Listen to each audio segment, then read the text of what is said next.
Yo les amis, j'espère que vous allez bien. On se retrouve pour l'actualité sportive du côté du Real Madrid et du FC Barcelone. Lamine Yamal et son agent, les amis, depuis la fin de l'Euro, ont décidé de ruiner le FC Barcelone. Vous allez comprendre pourquoi je dis ça. Et monsieur Hansi Flick, les amis, le nouvel entraîneur du FC Barcelone, depuis la reprise des entraînements, est de plus en plus impressionné par la Masia et par Ansu Fati également. Parce que oui, la saison à venir, il compte sur Ansu Fati. Donc là, il y a carrément des entraînements spécialisés pour Ansu Fati, pour le renforcer physiquement. Et du côté du Real Madrid, les amis, grosse rupture entre le club et Andriy Lunin. Carlo Ancelotti également nous a dévoilé le poste auquel il fera jouer Kylian Mbappé la saison à venir. Ce sont les gros sujets de cette vidéo les amis. Donc pour ne rien rater, restez jusqu'au bout les gars. Lâchez le petit pouce bleu qui fait toujours plaisir. Ça aide au référencement. Et sans plus tarder les amis, c'est parti. On commence cette vidéo d'aujourd'hui les amis par le Real Madrid. Notre cher Endrick, après la présentation de Kylian Mbappé, c'est désormais à son tour. Et le Real Madrid a officialisé la date de sa présentation. Donc comme vous pouvez le voir les amis, monsieur Endrick sera présenté au Santiago Bernabéu le 27 juillet. Donc restez bien branchés pour ne pas rater sa présentation. Et là il y a du nouveau sur Endrick. Il a dit que Endrick rejoindra la tournée de pré-saison dès le premier jour.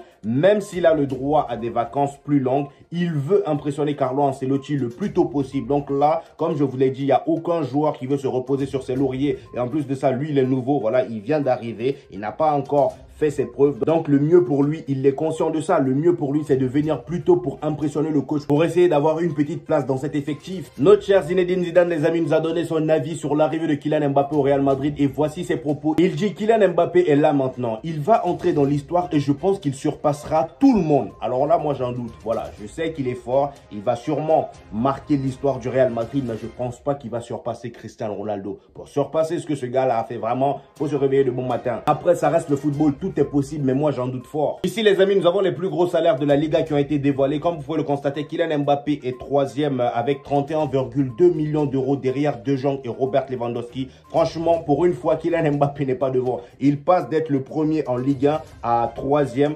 en Liga. Et en plus de ça, Frenkie De Jong premier. Franchement, le Barça vous fait douiller. Hein. Frenkie De Jong premier. En plus de ça, le gars, le rendement, le rendu n'est pas terrible. On le voit 2 fois sur 3. Voilà, le poteau, il est parfois blessé. Et même quand il est titulaire, c'est pas ouf. Franchement, les gars, au bout d'un moment, il faut réduire ça ou laisser-le partir. Le gars, depuis qu'il est venu, j'ai même pas de match référence de Frenkie De Jong au FC Barcelone. Je dis ça en tant que Madrilène. Peut-être que vous qui regardez tout le temps les matchs du FC Barcelone, vous avez peut-être un avis différent de moi. Mais franchement, les gars, du peu que j'ai vu, Frenkie De Jong, il mérite pas ce salaire-là. Et en parlant de Kylian Mbappé, hier, les amis, Carlo Ancelotti a fait une petite interview au Real Madrid. Donc, il a répondu à quelques questions. Et la première question qu'ils lui ont posée, c'était, voilà, à quelle position il compte faire jouer Kylian Mbappé cette saison. Et voici sa réponse. Il dit: la position de Kylian Mbappé, nous le mettrons quelque part. Je vais lui trouver une place. De toute façon, où vous voulez qu'il le fasse jouer, je m'attendais à cette réponse. C'est soit il le fait jouer en pointe, ou soit il le fait jouer ailier gauche à la place de Vinicius. Et comme ça, Vinicius qui joue en pointe, ils vont permuter les deux. Ça, on le sait depuis longtemps. Les amis, la relation commence à devenir très tendue entre Andriy Lunin et le Real Madrid. Parce que oui, comme vous le savez, Thibaut Courtois étant le premier gardien du Real Madrid, Andriy Lunin, après la prestation et la saison de malade qui nous a sorti cette année, le poteau a demandé d'être en concurrence avec Thibaut Courtois, ce que le Real Madrid ne veut pas mettre en place. Voilà, pour la saison prochaine, ils veulent toujours le garder en tant que gardien numéro 2. Et ça passe pas du côté de Andriy Lunin. Parce que là, au bout d'un moment, le poteau, je pense qu'il a 25 ans ou 26 ans. En tout cas, il est pas si jeune que ça. Donc là, il a besoin de temps de jeu. Il a besoin d'être titulaire dans un gros club. Donc c'est pour ça, son agent Jorge Mendes aussi est rentré en conflit avec le club. Et comme vous pouvez le voir d'ailleurs, la relation du Real Madrid avec Jorge Mendes s'est complètement effondrée. L'agent encourage désormais Andriy Lunin à quitter le Real Madrid cet été. Et Florentino Pérez, comme vous avez pu le voir dans le dossier Lenny Euro, il ne parle pas chinois. C'est soit tu respectes les stratégies du club ou soit tu te bats. Et d'ailleurs, c'est ce qui est dit ici. Le Real Madrid est clair. Quand vous doutez d'être au Real Madrid, la porte de sortie est ouverte. Donc c'est la même chose pour Andriy Lunin. On t'aime bien, mais poto, si tu respectes pas la stratégie du club, tu te bats. Et d'ailleurs, je vois plein de gens critiquer cette stratégie du Real Madrid, le fait de jouer sur le nom du Real Madrid dans les négociations pour faire balancer, voilà, les négociations en leur faveur. Au bout d'un moment, les gars, qu'est-ce que vous auriez fait à leur place? Le Real Madrid au jour d'aujourd'hui, c'est 15 Ligues des Champions. Et d'ailleurs, regardez un exemple. Kylian Mbappé, il est passé de 0 Ligue des Champions sur son maillot à 15 Ligues des Champions. Il n'y a que le Real Madrid qui peut t'offrir ça. Passer de 0 à 15, même dans vos rêves, vous n'allez jamais voir ça. C'est normal, c'est ça qu'on appelle du business. Et Florentino Pérez, il a compris ça. Donc, il joue sur ça dans les négociations. C'est soit tu acceptes de venir dans un club où, voilà, tu vas gagner la Ligue des Champions, ou vraiment en termes de palmarès, tu vas prendre un coup, voilà, ou soit tu pars dans un club comme Lenny Euro l'a fait, Manchester United, où ils vont te donner un peu plus d'argent, mais tu n'auras rien. t'auras rien. Donc Florentino Pérez, il a tout compris dans le game. Maintenant les amis, nous allons parler un peu mercato. Le Real Madrid veut signer Trent Alexander-Arnold de Liverpool gratuitement. Voilà, parce que oui, comme je vous l'ai dit encore une fois, c'est la stratégie du club. Ils ne sont pas là à dépenser bêtement comme le FC Barcelone. Voilà. Eux, ils dépensent intelligemment. Et s'il faut claquer des sous sur des jeunes brésiliens, mettre des 40 millions, voilà, les Hendrick, tout ça là, ils le font. Mais quand il s'agit des joueurs européens, ils savent comment les amadouer. Il faut jouer sur le nom du club. Donc, c'est la même chose qu'ils veulent faire avec Alexander-Arnold, le prendre gratuitement en 2025. Voilà, donc c'est le plan. Les amis, comme vous le savez, avec l'arrivée de Kylian Mbappé, Jude Bellingham jouera milieu central la saison prochaine. En tout cas, la saison qui va débuter là, voilà, avec un peu plus de liberté. Il ne sera pas 10. Et au poste de 10, je pense qu'ils vont mettre soit Brahim Diaz ou Arda Güler. Arda Güler qui pour moi mérite beaucoup plus de temps de jeu au Real Madrid la saison prochaine avec l'Euro qui nous a sorti. Il nous a prouvé qu'il a vraiment le niveau pour le Real Madrid. Donc les gars, je pense que la saison prochaine, ce sera lui en 10 ou soit Brahim Diaz. On part du côté du FC Barcelone les amis. Ici, nous avons une déclaration de notre cher Jordi Alba les gars qui a fait une déclaration sur la célébration de Lionel Messi. Cette célébration iconique, voilà, lorsqu'il a présenté son maillot aux supporters. Regardez un peu ce qu'il dit. Il dit peu de gens connaissent l'histoire de Lionel Messi, pourquoi il a levé le maillot après avoir marqué le but. Voilà, nous jouons contre le Real Madrid. Pendant le match, il y a eu des chants et des insultes contre Lionel Messi. Ils ont même décrit lui en tant que handicapé et nain. Messi n'aimait pas ça. Voilà, il n'aimait pas ça du tout. Même dans le vestiaire, il s'est mis en colère et a dit à Suarez, ces gens-là n'appartiennent pas au football. Et ils ont continué à le faire en seconde période. Lorsque Lionel Messi a marqué le but vainqueur, il s'est dirigé vers eux et a soulevé le maillot. Il a fait taire tout le monde et a dit « Souviens-toi de mon nom ». C'est glacial les gars. Franchement, la célébration était iconique. Les amis, comme vous le savez, le Brésil en Copa América, ça n'a pas été fameux. Ils ont été éliminés très très tôt. Voilà, je pense qu'ils ont été éliminés en quart de finale. Oui, en quart de finale, ils ont été éliminés. Et là, on a une légende du Brésil qui s'appelle Romario. Je pense que vous le connaissez. C'est un ancien joueur du Brésil. Il a fait une déclaration sur le Brésil.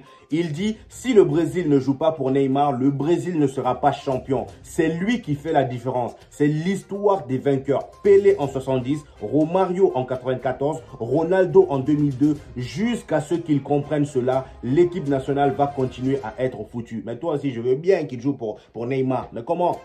Neymar, il était où? Voilà, il était blessé. Comment tu veux qu'on joue pour quelqu'un qui est blessé, qui est jamais là? Le gars, là, il a passé, je crois, plus d'une année blessé, là. Hein?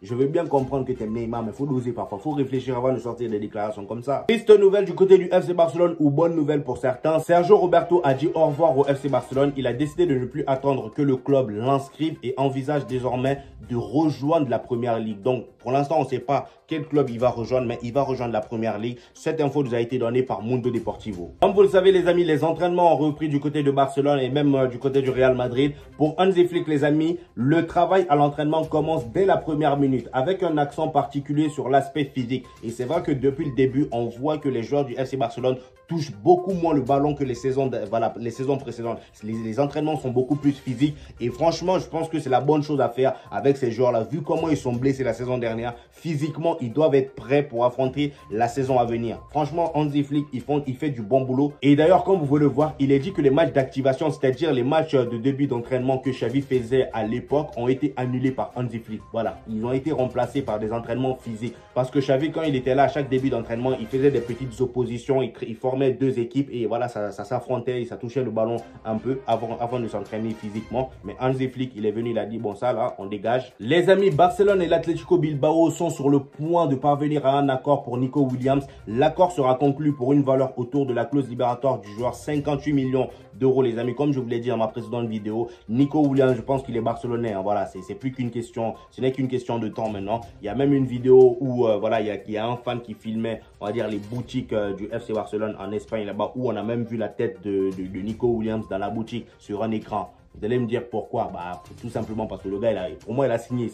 Là, c'est juste des rumeurs. Ils essayent juste de conclure l'affaire. Mais pour moi, Nico Williams, c'est un joueur du FC Barcelone désormais. Et d'ailleurs, comme vous pouvez le voir, Nico Williams a déjà dit oui à l'offre du FC Barcelone. Tout est prêt pour son arrivée. En ce qui concerne Dani Olmo, les amis, comme vous pouvez le voir ici, le FC Barcelone a présenté son offre pour Dani Olmo. 60 millions d'euros, bonus compris. Donc, c'est pour un contrat de 6 ans. Voilà, c'est énorme. Les agents du joueur ainsi que Leipzig l'étudieront demain. Donc demain là, c'était hier. 6 mois après son arrivée, les amis, le FC Barcelone est déjà prêt à vendre Victor Routier en Arabie Saoudite. Al Hilal prépare une offre que le club catalan pourrait accepter si tout le monde y trouve son compte.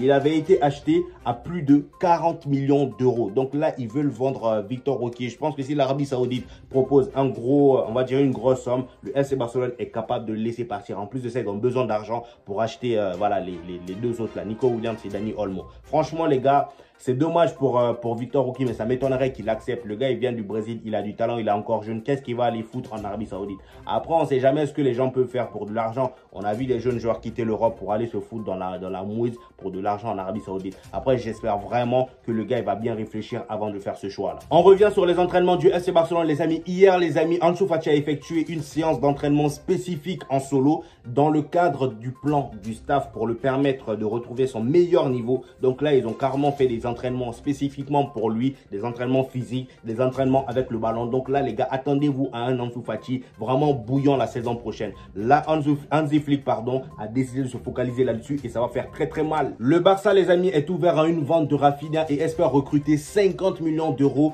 L'ailier brésilien est convoité du côté de l'Arabie Saoudite. De toute façon, là-bas, tout le monde est convoité. Genre, voilà, je dis ça, je dis rien, mais là-bas, tout le monde est convoité. Je suis désolé. Ah ouais, là, le FC Barcelone, ils veulent tellement acheter Dani Olmo et Nico Williams qu'ils sont prêts à vendre n'importe qui. Voilà, là, ils les veulent coûte au coûte. Les amis, nous avons un ancien coach du FC Barcelone, Ronald Koeman, que vous connaissez tous, qui a clashé le FC Barcelone. Alors là, il y a une part de vérité dans ce qu'il a dit. Regardez ses propos. Il dit, je rêve de revenir au FC Barcelone, mais pas avec ce président, c'est-à-dire pas avec Laporta. Il ne respecte pas ses légendes. Il a enchaîné en disant, le problème du Barça, c'est que Messi est parti, moi aussi, Xavi aussi. C'est mieux de respecter les légendes du club. C'est beaucoup plus important que de lutter pour un joueur. C'est vrai, les gars. Franchement, il y a une part de vérité dans ce qu'il dit. Il dit ensuite, la direction ne travaille pas de la bonne manière. Bref, donnez-moi vos avis en commentaire sur ce qu'il a dit. Moi, personnellement, je suis d'accord avec lui. Les amis, le FC Barcelone a finalement décidé de changer d'avis sur Mikayil Faye, le joueur sénégalais. Comme vous le savez, il y a quelques semaines ou quelques mois, voilà, il était dit que le gars allait rejoindre le Napoli. Là, il est dit que Hansi Flick apprécie le profil de Mikayil Faye, qui a des chances de rester au FC Barcelone suite à la blessure de Ronald Araujo. Donc, il est là pour le remplacer. Toujours avec Hansi Flick, les amis, il est impressionné par le niveau des jeunes de la Masia. Voilà, le niveau des jeunes du Barça. Il dit, merci à la Masia. Ce que je vois lors des premières séances d'entraînement est incroyable. Normalement, quand les joueurs internationaux sont encore en vacances et que vous intégrez beaucoup de jeunes, la qualité baisse un peu. Ici, ce n'est tout simplement pas le cas. Donc là, il est impressionné par les Firmine Lopez, voilà, les Gavi, les jeunes de la Masia, quoi. Tous ceux qui viennent de la Masia. En même temps, c'est pas une information pour nous, hein. On le savait déjà. La Masia là-bas, je sais pas ce qu'ils font à leurs jeunes talents, mais franchement, les gars, c'est fort. C'est fort. Les amis, on va parler désormais de Lamine Yamal. Après l'Euro de malade mental qui nous a sorti, le gars, il a terminé meilleur jeune joueur de la compétition, meilleur passeur également. Son agent a pris la grosse tête. Voilà, le poteau, il a commencé à rendre fou le FC Barcelone. Regardez ce que le Mediasport nous dévoile. En raison des récentes performances de Lamine Yamal, son agent Jorge Mendes a demandé au Barça de réajuster le contrat qu'il signerait l'année prochaine et d'inclure un salaire beaucoup plus élevé. Sur Jorge Mendes, là, vraiment, c'est qui même? Hein, il est partout. Au Real Madrid aussi, c'est le même Jorge Mendes qui rend fou avec André Lunin. Voilà. C'est le même qui rend fou André Lunin. Même si pour Lunin, là, je comprends un peu. Au bout d'un moment, Lunin, il mérite du temps de jeu. Même si au Real Madrid, ça va être compliqué avec un Thibaut Courtois qui est monstrueux. Mais le Jorge Mendes, j'ai l'impression qu'il est partout. J'ai l'impression aussi qu'il est agent de tout le monde. Voilà, il n'y a que lui comme agent. Donc voilà, les gars, c'était tout pour aujourd'hui. Donnez-moi vos avis en commentaire sur toutes ces informations. J'hésiterai pas à vous répondre comme d'habitude. Lâchez le petit pouce bleu qui fait toujours plaisir. Et on se dit au prochain épisode, les gars. Peace!